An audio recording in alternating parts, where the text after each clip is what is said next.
"You're a failure, Dad," my son sneered, laughing at my dream to open a cafe after retirement.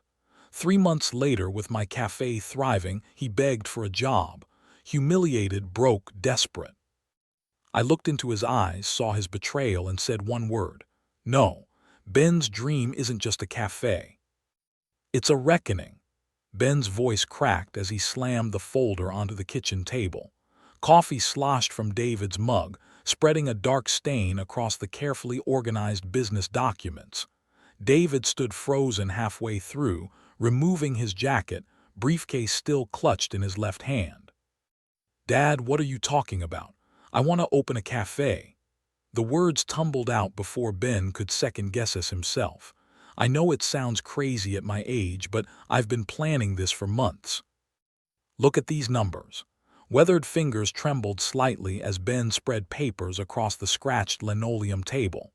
Profit projections, menu ideas, location scouting notes, everything he'd researched during those sleepless February nights. The folder's edges were worn from constant handling. David's briefcase hit the floor with a dull thud. "You've completely lost your mind in your old age. This is pure madness." Madness. Ben's voice rose an octave. "I've been dreaming about this my whole life. I have the money, I have the plan. And I sure have the time. Dad, you're 68 years old. People your age should be playing golf, not starting businesses." David picked up a financial projection sheet, scanning it with dismissive eyes. "Where did you even get these ridiculous numbers? From real research, real banks, real estate agents?" Ben snatched the paper back. "I called them all this week.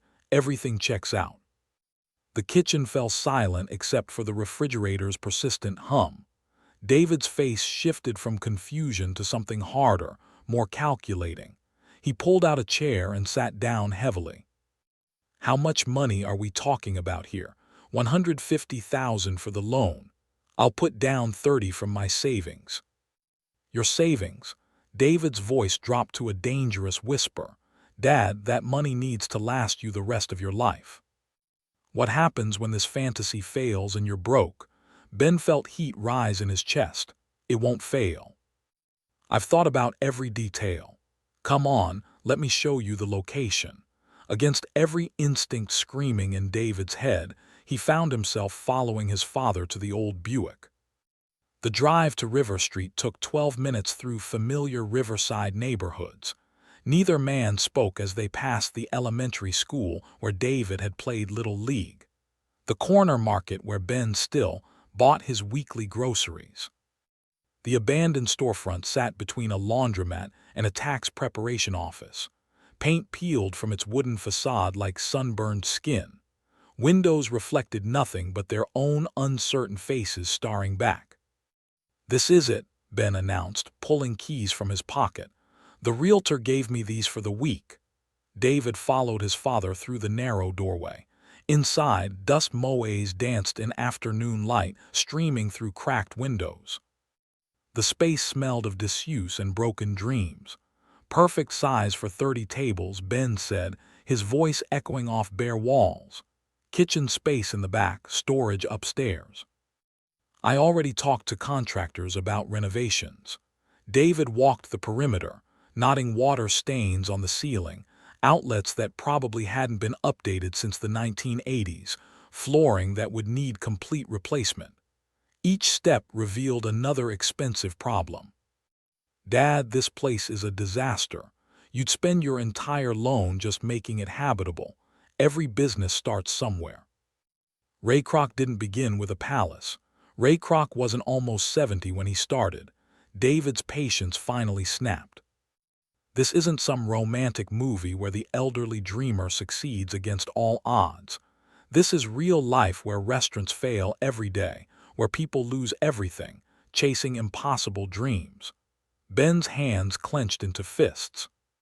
"So I should just give up, sit in my recliner waiting to die? You should be practical. Think about your future. Think about your family. What happens to Mom's memory when you blow through everything we've worked to preserve?" The mention of Maria hit like a physical blow. Ben's wife had passed 3 years ago, leaving behind a house full of memories and a husband who'd forgotten how to dream. Until now. Don't you dare bring your mother into this, Ben whispered. She would have supported me. She always did. Mom was practical. She would have talked sense into you. David gestured wildly at the deteriorating space around them. This isn't a business plan. It's a disastrous gamble for our family's financial security. They drove back in toxic silence. David's knuckles were white on the steering wheel as he turned into his father's driveway. The engine ticked as it cooled, marking time like a countdown to explosion. Dad, I'm saying this because I love you. Forget this cafe nonsense.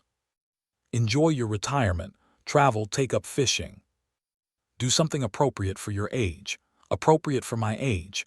Ben's voice was barely audible. You mean wait quietly until I'm dead so you can inherit what's left.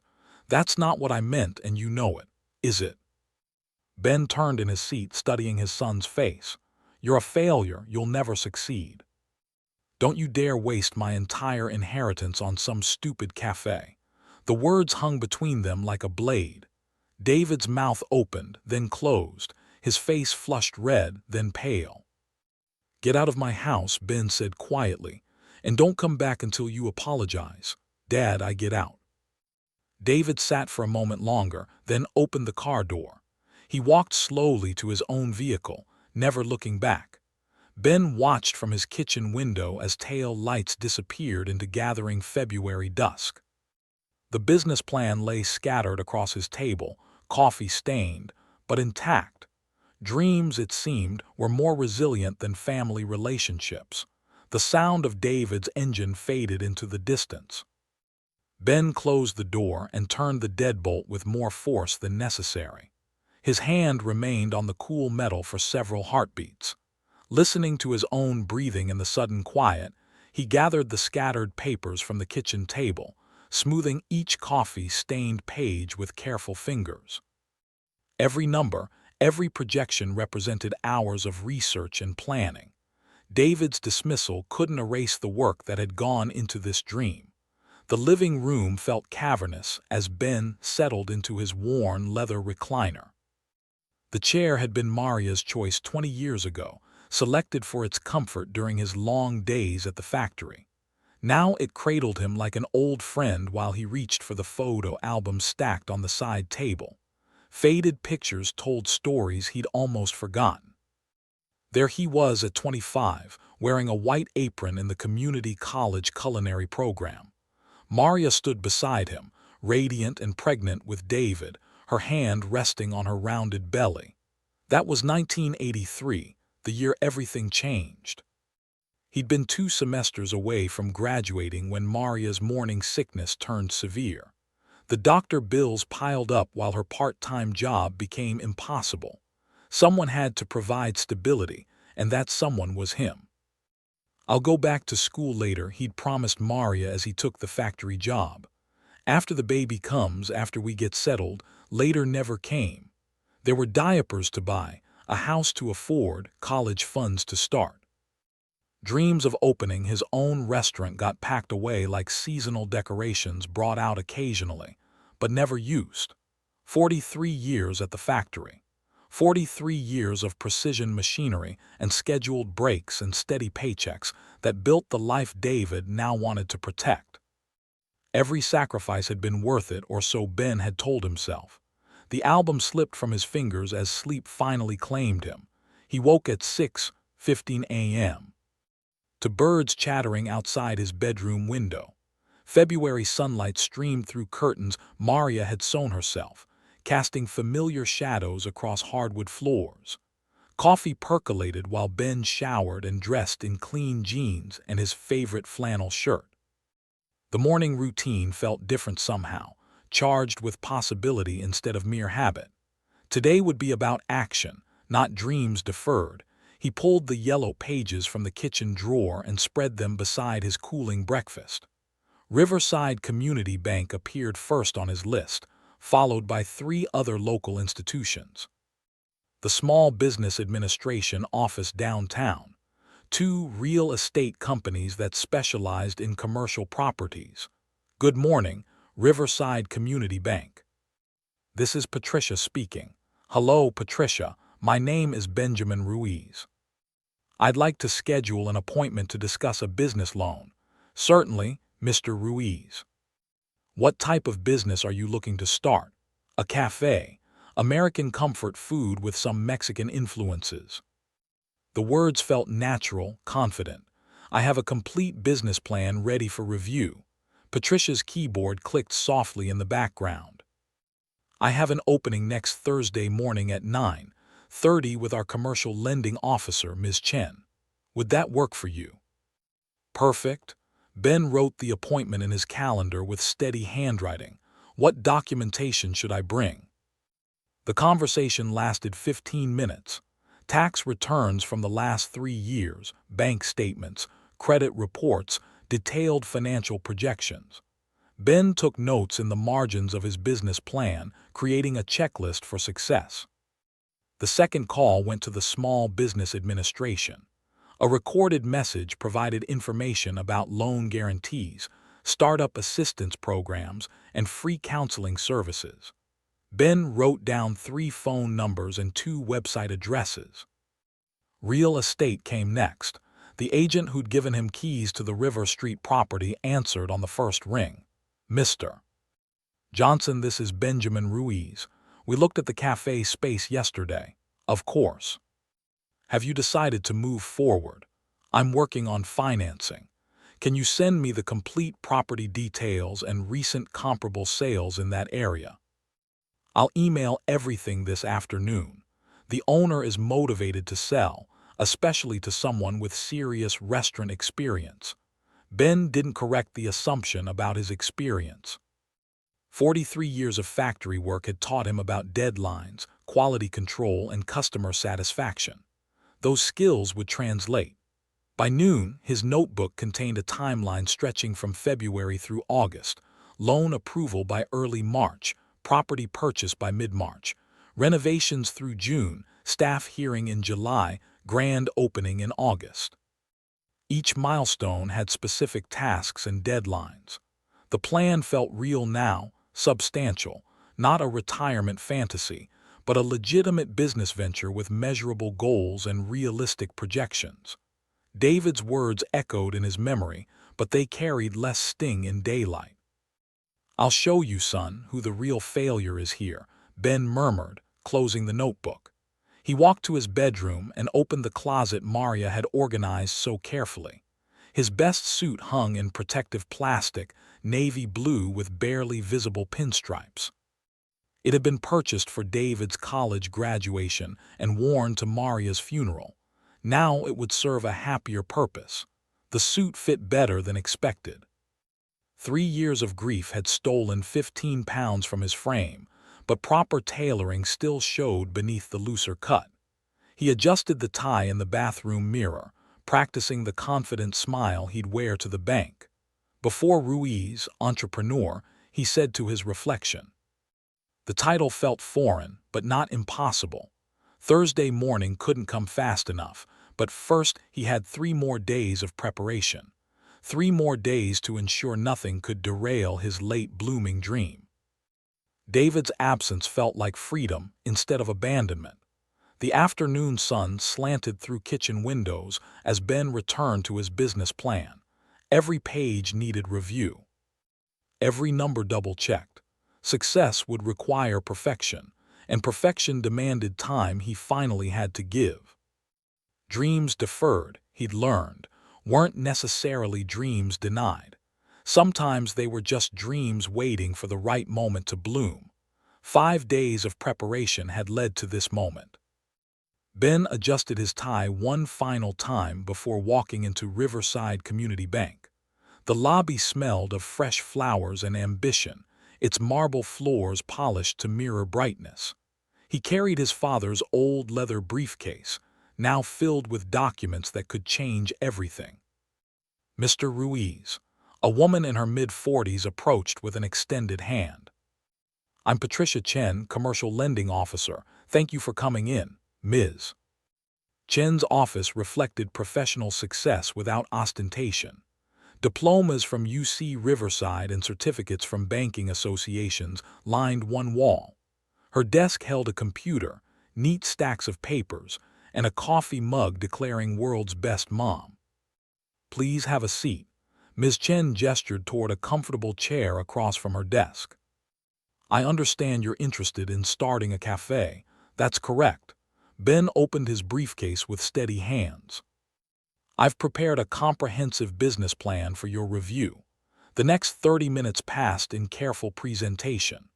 Ben explained his concept for Ben's Dream, a neighborhood cafe serving American comfort food with Mexican influences. He detailed his target market, competitive analysis, and revenue projections with the confidence of someone who'd researched every angle. Ms. Chen listened attentively, taking notes and asking pointed questions about startup costs, operating expenses, and break-even analysis. Her pen scratched across yellow legal paper, recording details that would determine his future. "Your financial projections appear realistic," she said, reviewing his spreadsheets. "What amount are you looking to borrow?" $150,000. "I'll contribute $30,000 from personal savings as a down payment. And what collateral can you offer?" "My house. Current market value is approximately $200,000 with no existing mortgage." Ben slid the property assessment across her desk. "I've owned it outright for 12 years. Ms. Chen's eyebrows rose slightly. "Mr. Ruiz, at your age, this is quite a risky venture. Most lenders prefer to see borrowers with longer earning potential ahead of them. I've dreamed about this my whole life. It's now or never." Ben met her gaze directly. "I have 43 years of work experience, excellent credit, and more motivation than most people half my age." "Your credit history is excellent," she confirmed, consulting her computer screen. 820 credit score, no late payments, no outstanding debt except monthly utilities, but will need substantial collateral for a loan this size. The house covers that requirement. Plus, I have steady pension income of $3,200 monthly." Ms. Chen pulled out a loan application packet 3 in thick.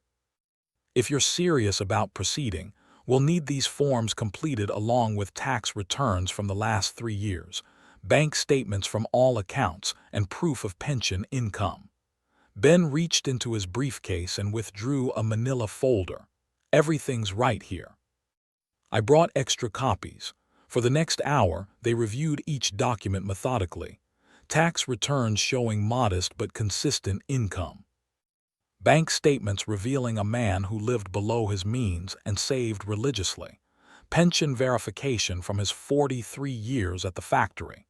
"This is unusually thorough preparation," Ms. Chen admitted.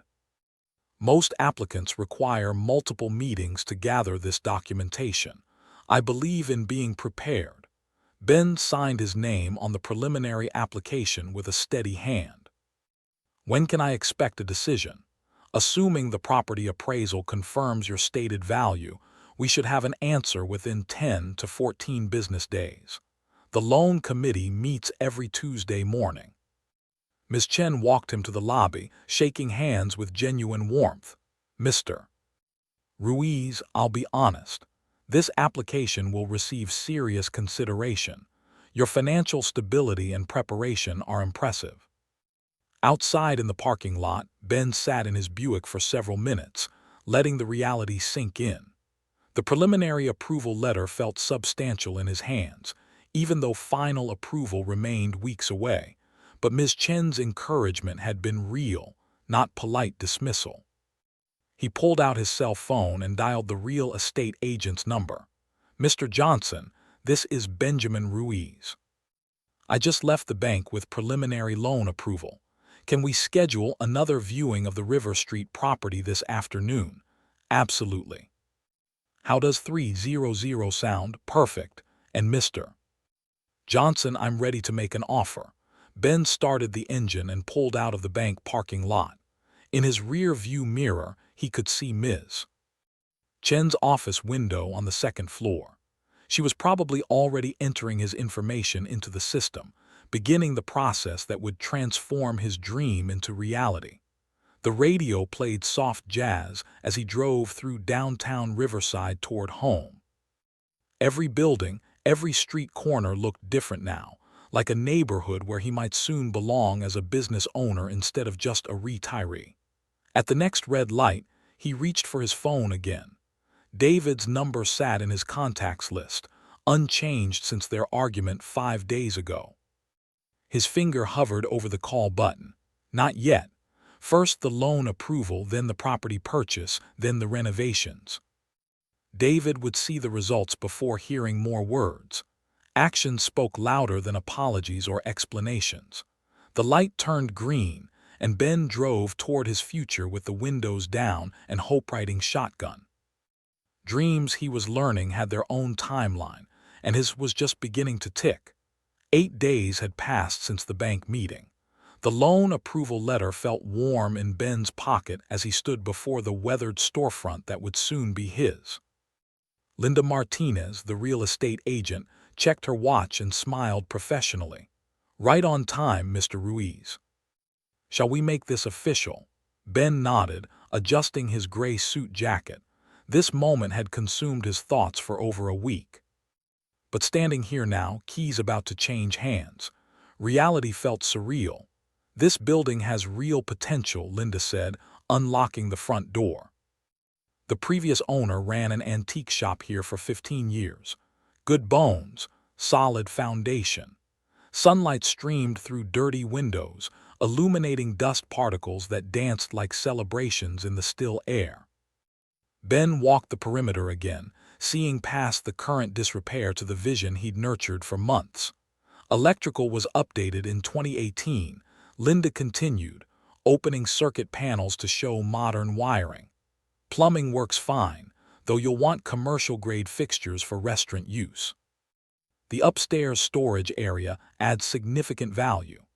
Ben ran his fingers along the worn counter where cash registers had once rung up sales of forgotten treasures.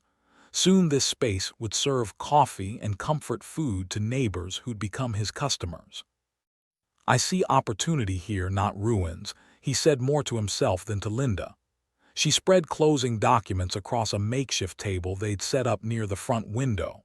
Purchase agreement, deed transfer, insurance verification, utility connection, authorizations. Each signature brought him closer to ownership.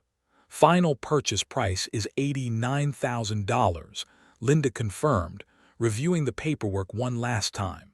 "Your loan covers this amount plus closing costs." Everything appears in order. Ben signed his name with steady hands, watching as nearly 7 decades of dreams crystallized into legal reality. The pen felt substantial, important, like a tool that could reshape the future. "Congratulations, you're now the owner." Linda handed him a brass key ring with 3 keys attached: front door, back entrance, and upstairs storage. "The building is officially yours." Metal felt cold against his palm, but the weight carried warmth that spread through his chest. These keys unlocked more than doors. They opened possibilities he'd thought lost forever. "Any advice for a new business owner?" Ben asked as Linda packed her documents. "Start with a solid plan and stay flexible. Riverside needs more locally owned restaurants. The community will support you if you serve them well." After Linda left, Ben stood alone in his cafe for the first time as its legal owner. Silence wrapped around him like an old blanket, comfortable and familiar. Every scuff mark on the floor, every crack in the walls belonged to him now. He walked to the back kitchen area, measuring space with his footsteps.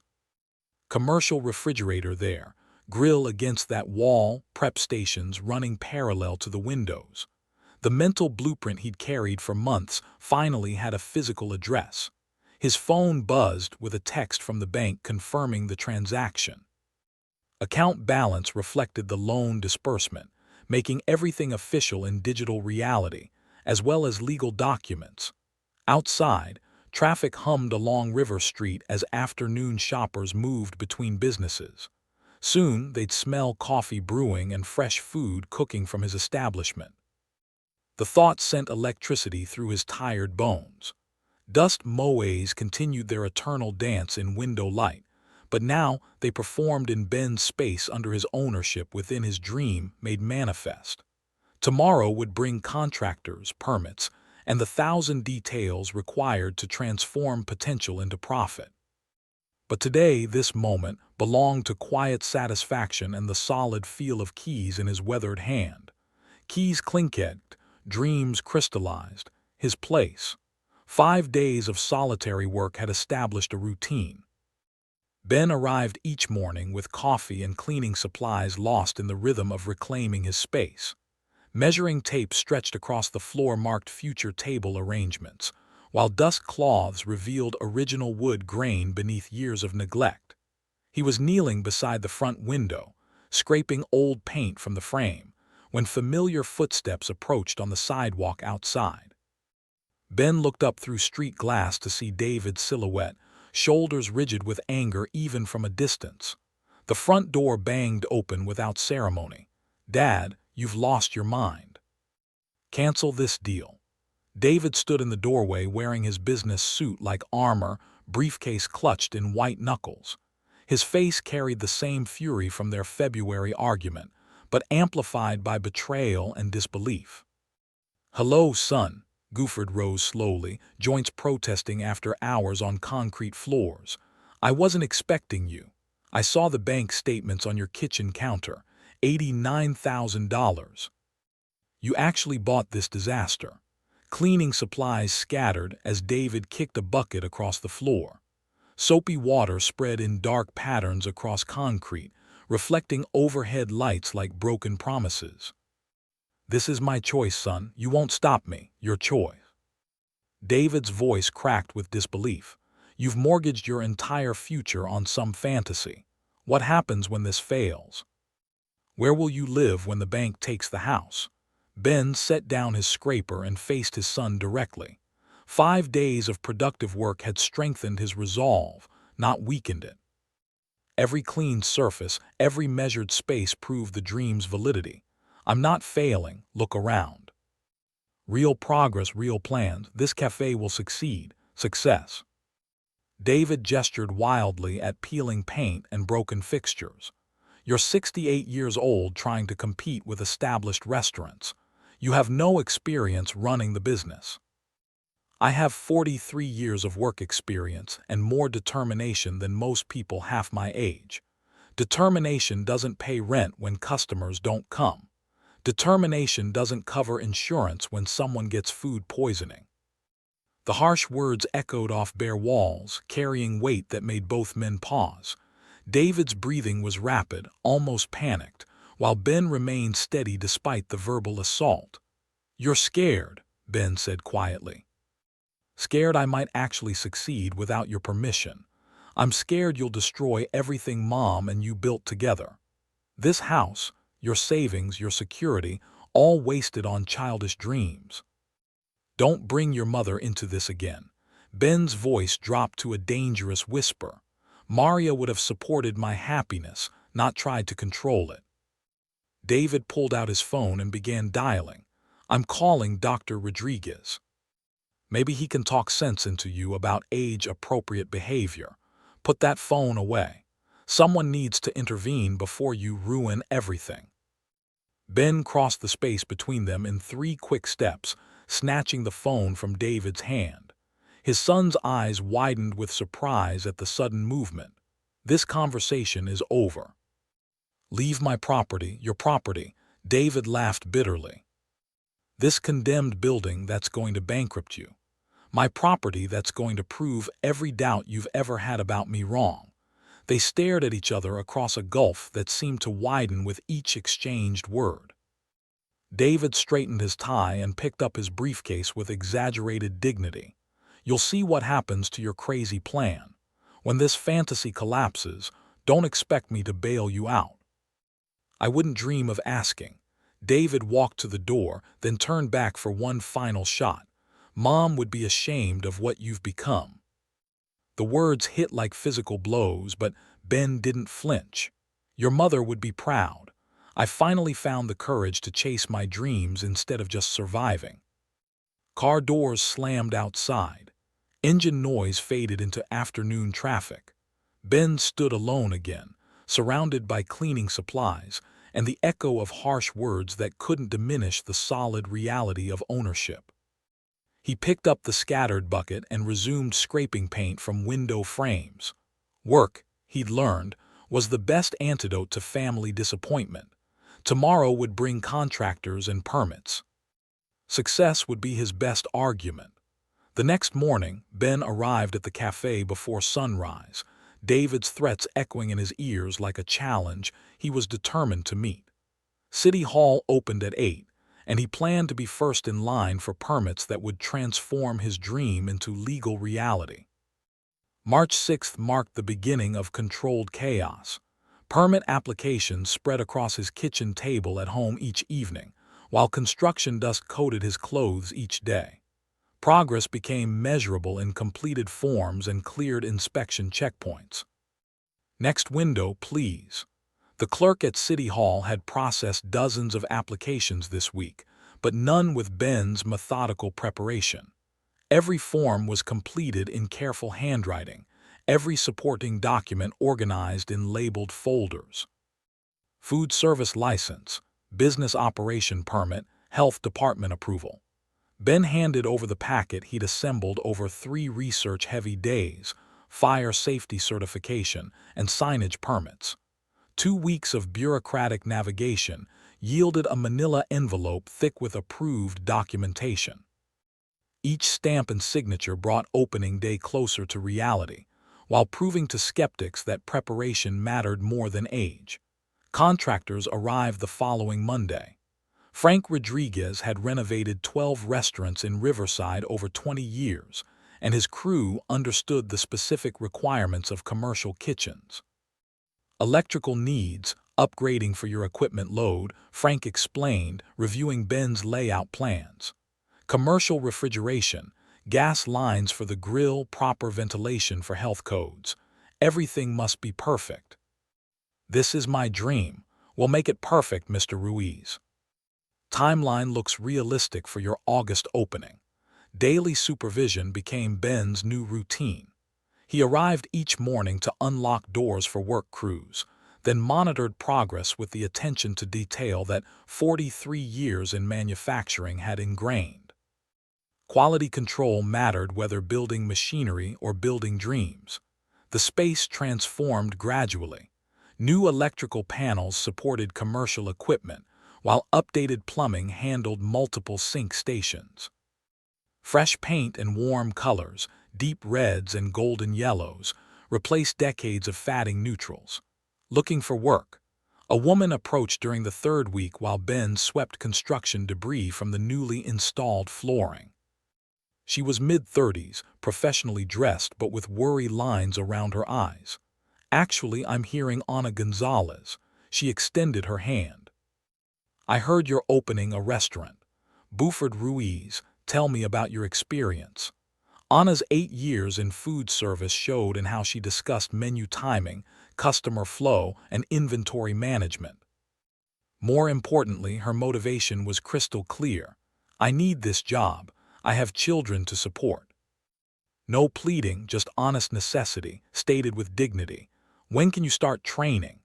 The following week brought Tommy Brown, 22 and fresh from culinary school, with enthusiasm that reminded Ben of his own youthful ambitions. I've always wanted to work in restaurant business. Tommy's energy filled the space as he described his formal training and eagerness to learn the practical side of food service. By month's end, equipment installation was complete. Commercial refrigerators hummed efficiently while the 6-burner gas range awaited its first orders. Dining room tables and chairs arrived from a restaurant supply company, transforming the space from construction site to actual cafe. Menu development sessions filled evening hours. Ben's vision of comfort food with Mexican influences took shape through collaboration with Tommy's formal training and Ana's practical experience. Chili verde enchiladas with cornbread. Tommy suggested reviewing their prototype recipes. Classic meatloaf with cilantro mashed potatoes. Familiar flavors with unexpected touches. Pricing needs to work for families. Anna added pragmatically, Riverside isn't Beverly Hills. People want quality they can afford. Ben stood in the transformed space on March 31st, surrounded by his small team and months of accumulated progress. The opening day schedule on their newly installed whiteboard showed April 15th as the target date. Everything was ready except the customers.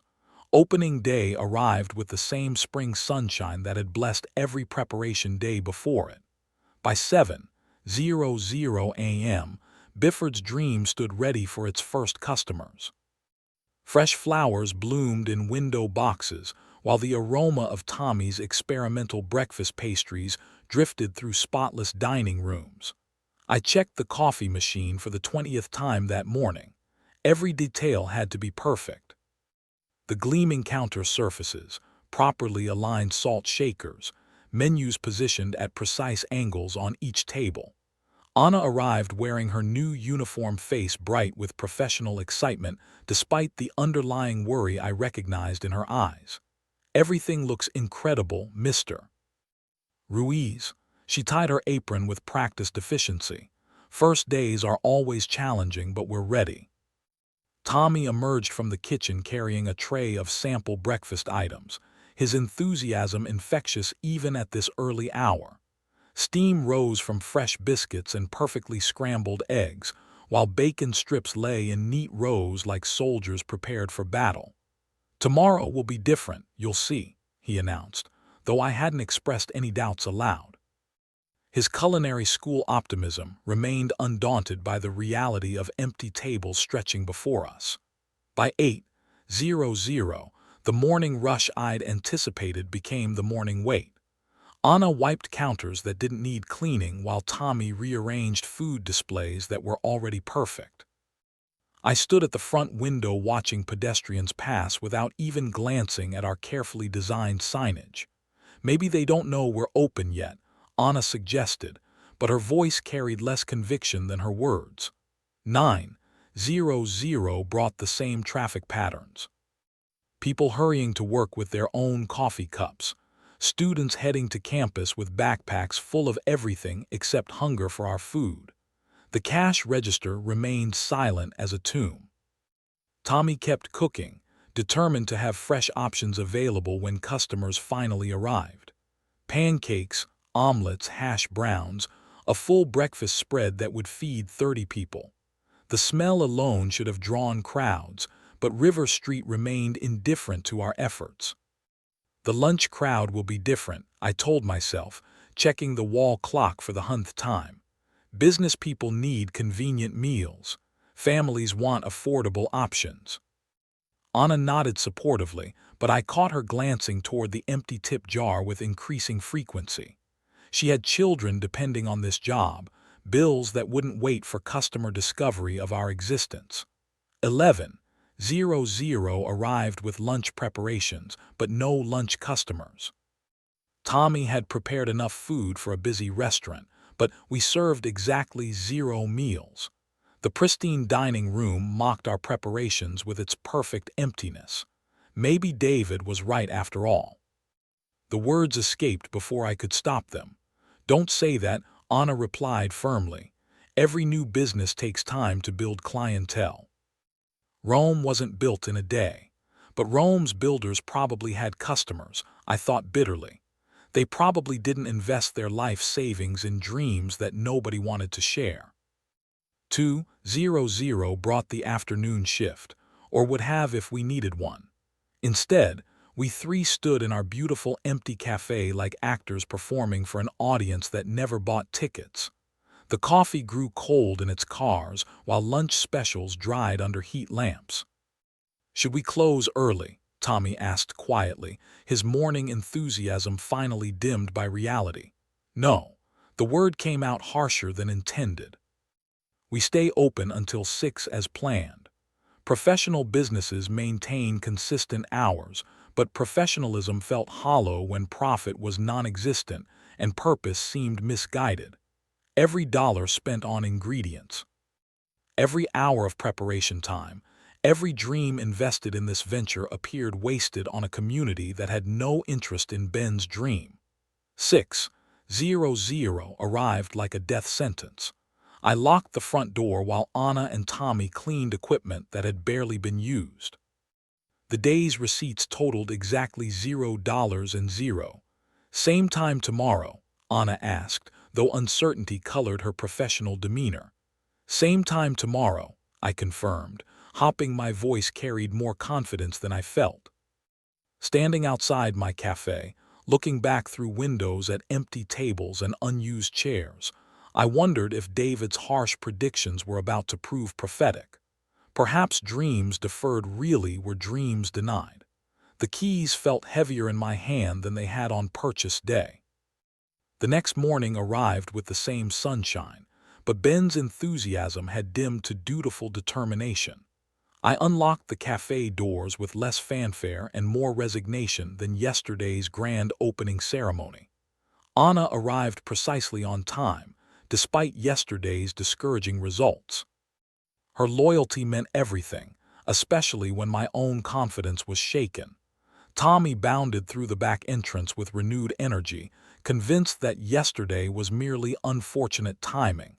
Second day jitters, he announced cheerfully. Happens to everyone. I wanted to share his optimism, but empty cash registers spoke louder than positive thinking. We prepared for another day of beautiful food serving no one. Another day of proving David's warnings correct. At 8:15, our first customer appeared, finally opened. We've been waiting. An elderly gentleman pushed through our front door, followed by his wife, who moved with careful steps but genuine excitement. Good morning, I managed, surprised by how rusty my customer service voice sounded after yesterday's silence. Coffee for two, please, and whatever smells so delicious back there. The woman settled into a corner booth while her husband approached the counter with obvious pleasure. Tommy appeared from the kitchen carrying plates of fresh breakfast items, his morning preparations finally finding their intended purpose.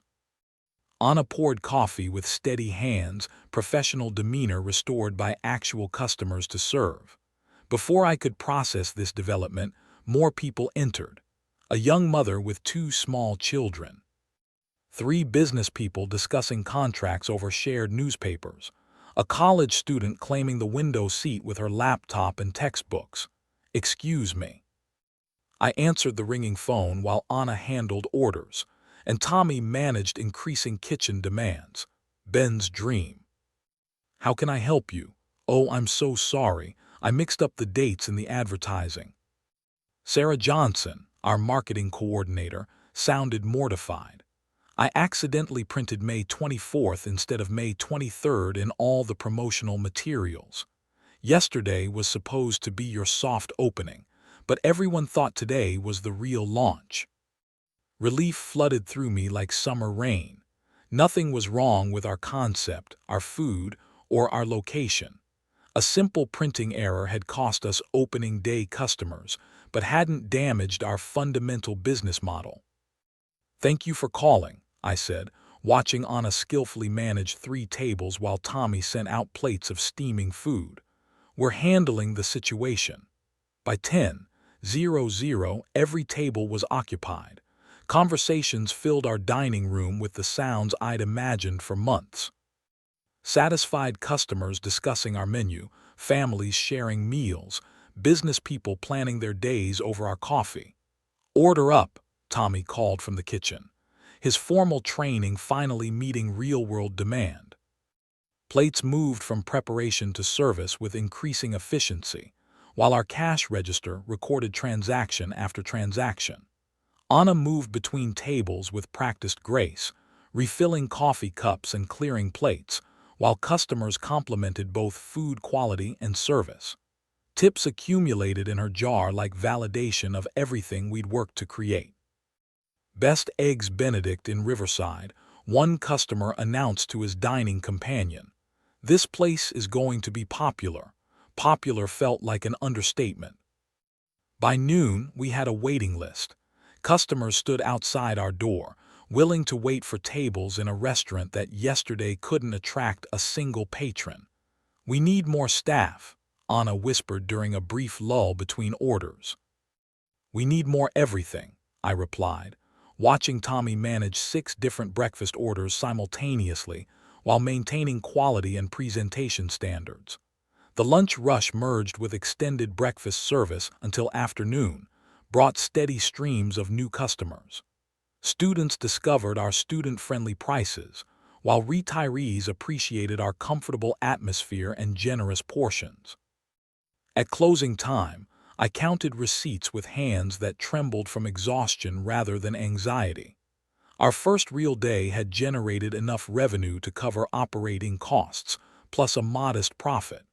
More importantly, customer comments suggested repeat business was virtually guaranteed. "Same time tomorrow," Anna sat, but this time her question carried excitement rather than uncertainty. "Same time tomorrow," I confirmed, meaning every word. Standing in my successful cafe, surrounded by evidence of community acceptance and business viability, I finally understood that dreams weren't about proving skeptics wrong. They were about creating something valuable that people actually wanted. Tomorrow would bring new challenges, but tonight belonged to celebration. 18 days of steady success had transformed the cafe from hopeful experiment to neighborhood institution. Ben had fallen into a comfortable rhythm of morning prep, lunch rush management, and evening cleanup that felt as natural as breathing. Local newspaper coverage and positive online reviews brought steady streams of new customers, while regulars established predictable patterns. The elderly couple claimed their corner booth each morning. College students filled afternoon hours with study sessions and coffee refills. Business lunches generated reliable midday revenue. I was wiping down the counter during our busiest lunch period when David appeared in the doorway. Customers filled every table while Anna took orders and Tommy managed kitchen operations with increasing confidence. Success surrounded us like armor. "Dad." David's voice cut through cheerful restaurant noise with surgical precision. He wore his formal business suit despite the heat, carrying a leather briefcase that suggested this wasn't a social visit. "David," I continued cleaning while acknowledging his presence. "We're quite busy right now. I can see that." His tone carried disapproval rather than pride. "Actually, that's why I'm here." He approached the counter where I worked, briefcase held like a weapon. Customers at nearby tables sensed tension, their conversations growing quieter as they watched our interaction unfold. "You need a psychological evaluation." David placed a thick manila folder on my clean counter with deliberate force. "These documents require your signature."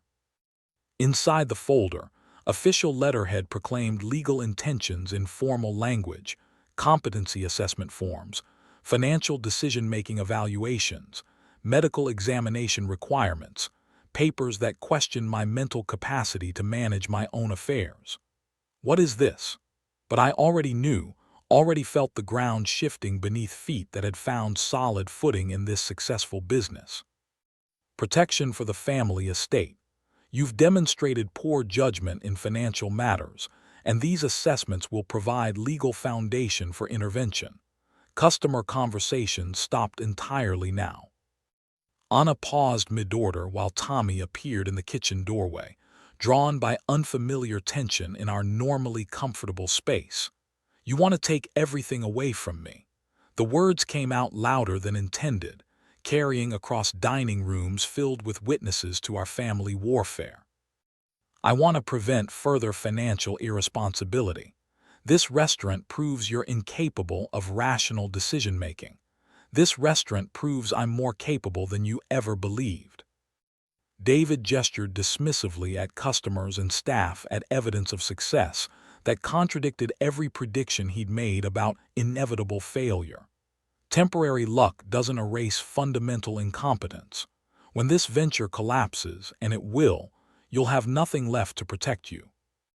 The legal documents felt heavy in my hands, weighted with implications that extended beyond family disagreement into territory of legal warfare. Competency evaluations could lead to conservatorship proceedings. Financial control transferred to relatives who considered business ownership evidence of mental decline. I will never agree to this. You've crossed the line, you don't have to agree. These assessments can be court-ordered based on demonstrated financial recklessness. Anna approached carefully, clearly uncomfortable witnessing family conflict in her workplace, but concerned about my distress. Customers began leaving, unwilling to remain during increasingly personal confrontation. Mr. Ruiz. Anna's voice carried gentle inquiry about whether she should intervene or retreat. It's fine, Anna. My son was just leaving. This isn't over, Dad. You'll realize I'm trying to protect you when bankruptcy proceedings begin. David closed his briefcase with sharp clicks that echoed like gunshots in our suddenly quiet dining room.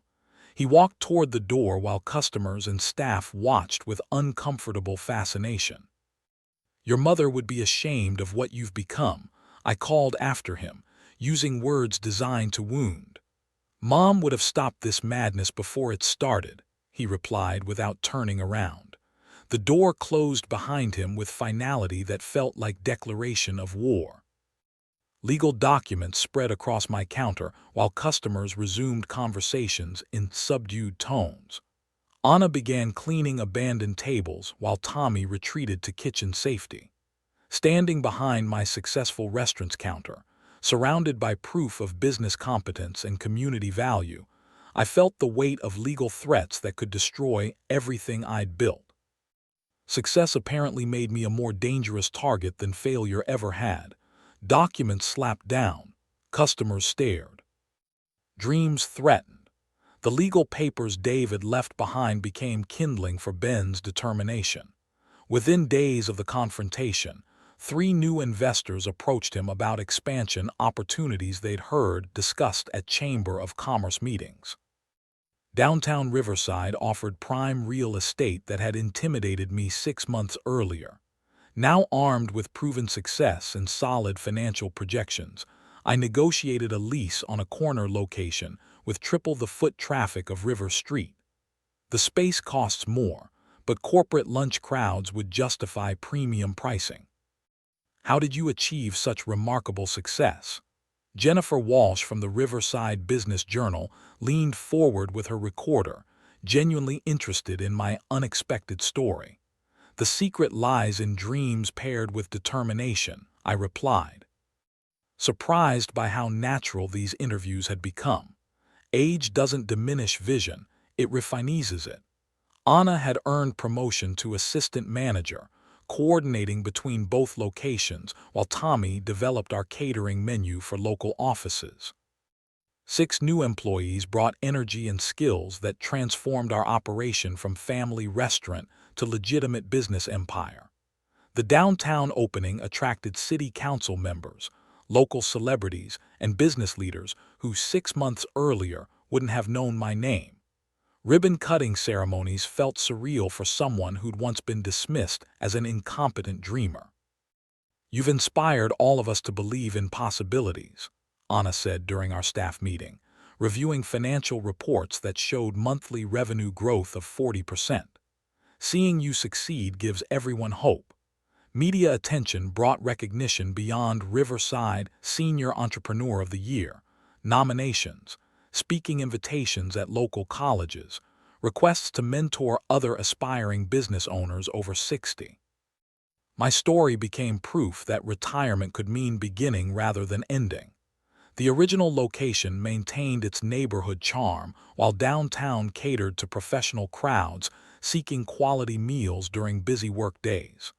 Different menus, different atmospheres, but consistent standards that built reputation across diverse customer bases. Financial projections showed loan repayment ahead of schedule, with profits supporting expansion into catering services that local businesses eagerly embraced. Success bred confidence that bred further success in cycles I'd never imagined possible. Standing before microphones at the Riverside Chamber Luncheon, accepting recognition for business achievement. I reflected on the journey from David's dismissive laughter to community celebration. Vindication tasted sweeter than any menu item we'd ever served. This is just the beginning, I told the applauding audience. Dreams don't have expiration dates, they have activation dates. The evening news featured our story as inspiration for senior citizens considering late-life career changes. Phone calls came from retirees across California seeking advice about pursuing postponed ambitions. August arrived with summer heat and unprecedented success. Both locations operated at capacity, while catering requests exceeded our ability to fulfill them. Staff meetings focused on sustainable growth rather than survival concerns. Reviewing financial reports in my original Café office, I noticed familiar movement in the corner booth. David sat hunched over a single coffee cup, wearing clothes that looked cheaper than his usual business attire. He stared at his hands instead of the documents that had once made him so angry. How long had he been watching? The familiar silhouette in the corner booth made Ben's pen freeze mid-calculation. David sat hunched over a single coffee cup, staring at his hands instead of the financial documents that had once made him so angry. I set down my pen and studied my son's appearance. Gone was the expensive business suit replaced by casual clothes that suggested financial constraints. His shoulders curved inward with defeat, while fingers traced nervous patterns on the worn table surface. David. I didn't move from my desk, letting him choose whether to approach or flee. Dad, he looked up briefly, then returned attention to his coffee. Busy as always, I see. Business requires attention. I gestured at spreadsheets showing revenue from both locations. Success doesn't maintain itself. No, I suppose it doesn't. His voice carried none of the aggressive confidence from our last encounter. Congratulations on the expansion. Downtown location looks impressive. You've been watching. Hard to miss the media coverage. Local senior builds restaurant empire. Quite the headline. We sat in uncomfortable silence while afternoon light shifted through windows he'd once threatened to take away through legal manipulation. The irony wasn't lost on either of us. I was fired for trying to have you declared incompetent. The words emerged without preamble, as if he'd been rehearsing them. Corporate investigation found I'd violated policy by using company resources for personal legal matters. I nodded without surprise. Actions have consequences. 6 weeks without income, behind on mortgage payments, kids' school expenses piling up. Sarah had to find work after years of staying home. Each admission seemed to cost him physical effort. Difficult situation. I kept my voice neutral, offering neither sympathy nor judgment. I lost everything because of my stupidity. David finally met my eyes directly. Everything I tried to protect from your reckless dreams disappeared because I couldn't accept your right to pursue them. The afternoon lull between lunch and dinner rushes left us essentially alone. Anna worked quietly at the front counter while Tommy prepared for evening service, both pretending not to hear our conversation. You inflicted the greatest damage on yourself, I said quietly. I merely proved you wrong about my capabilities. More than proved. You built something remarkable, he gestured at the bustling success surrounding us. Something I tried to destroy out of fear and control. Fear makes people act against their own interests. Fear and arrogance. David's laugh carried bitter recognition. I was so certain you'd fail that I sabotaged my own career, trying to prevent what turned out to be your greatest success. The weight of unspoken requests hung between us like fog. David needed help. That much was obvious. Whether he directly asked remained uncertain, as did my response if he found the courage. The children miss their grandfather, he said softly. They don't understand why we stopped visiting. Children shouldn't suffer for their parents' mistakes.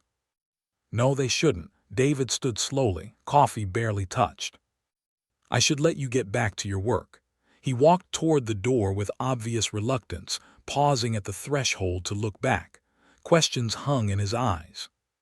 Unasked pleas for forgiveness, employment, financial assistance, all the things his pride still prevented him from voicing directly. I returned to my spreadsheets without offering what he couldn't bring himself to request. 15 minutes later, the door chimed again. 15 minutes after David left, the cafe door chimed again. Ben didn't need to look up from his papers to know his son had returned to finish the conversation they'd both been avoiding. "Dad." David's voice carried resigned determination. Could we talk properly?" I closed my financial reports and gestured toward the chair across from my desk. This time he sat down instead of hovering near exits like a guilty teenager. "I need to ask you something directly." David's hands trembled slightly as he spoke. "I know I have no right after everything I've done, but you need help." "Yes." The admission seemed to deflate him further. "Please give me any job, even washing dishes, minimum wage, night shifts, whatever you can offer. I'm desperate." I studied his face, seeing genuine humility for the first time in our adult relationship. The arrogant business executive had been replaced by a desperate father, facing consequences of his own actions. "You want to work here in the restaurant you called my suicide mission. I want to work anywhere you'll have me. I understand food service from watching your success. I'm willing to learn any position that doesn't require public interaction. Why should I trust you?" I leaned back in my chair, enjoying the reversal of power dynamics. "You tried to have me declared mentally incompetent. You used legal threats as weapons against your own father." "Because I was wrong about everything." David's voice cracked with emotion. "Wrong about your abilities, wrong about the business, wrong about what family should mean." "Being wrong doesn't erase damage done." "No, it doesn't."